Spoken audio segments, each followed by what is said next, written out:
که په اوبو کې څوک ډوب شي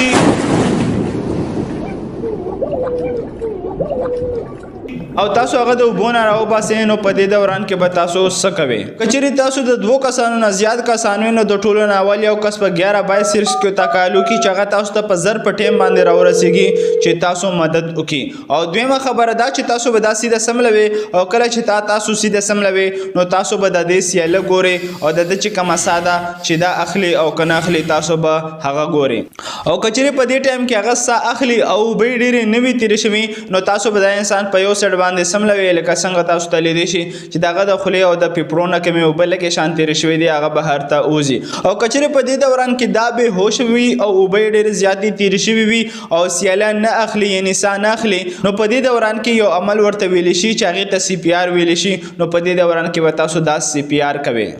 او تاسو به د دې انسان سیاله داسې ګوري چې تاسو به د هغه خولې ته غوږ ورنږدې کړي چې د هغې په ذریعه باندې هم معلومیږي یا د هغه چې کومه سینه ده که چیرې هغه حرکت کوي نو سا اخلي او که چیرې حرکت نه کوي نو سا نه اخلي چې د هغې نه هم معلومیږي. او په دې دوران کې CPR چې کوم دی هغه یو داسې طریقه ده چې په دې دوران کې د ده چې کومه سا بنده د اوبو د وجې هغه دوباره شروع کیږي. نو تاسو به دواړه لاسونه دغه په سینه باندې کېږدئ او په 1 منټ کې دننه به 100 ځلې زورونه ورکوي لکه څنګه تاسو ته په ویډیو کې لیدی شي. خو که چیرې تاسو سره په دې ټایم کې دویم کس وي نو کله چې تاسو 15 نه ونیسئ تر 100 پورې زورونه پوره کړئ نو دویم کس ته به وایي چې تاسو په خوله باندې هوا ورکوئ یا که چیرې تاسو سره امبوبیک یا بل څیز وي د هوا والا نو تاسو په هغه باندې هم هوا دغه پیپړو ته ورکولی شئ. او که چیرې هغه نه وي نو تاسو دویم کس ته ووایئ چې 15 نه ونیسئ تر 100 کمپریشن یعنې د دې زورونو نه بعد تاسو په خوله باندې 2 ساګانې ورکوئ او دا به تاسو تر هغې پورې کوئ تر څو پورې چې په ده کې سا نه وي راغلی یا تاسو ته ریسکیو ټیم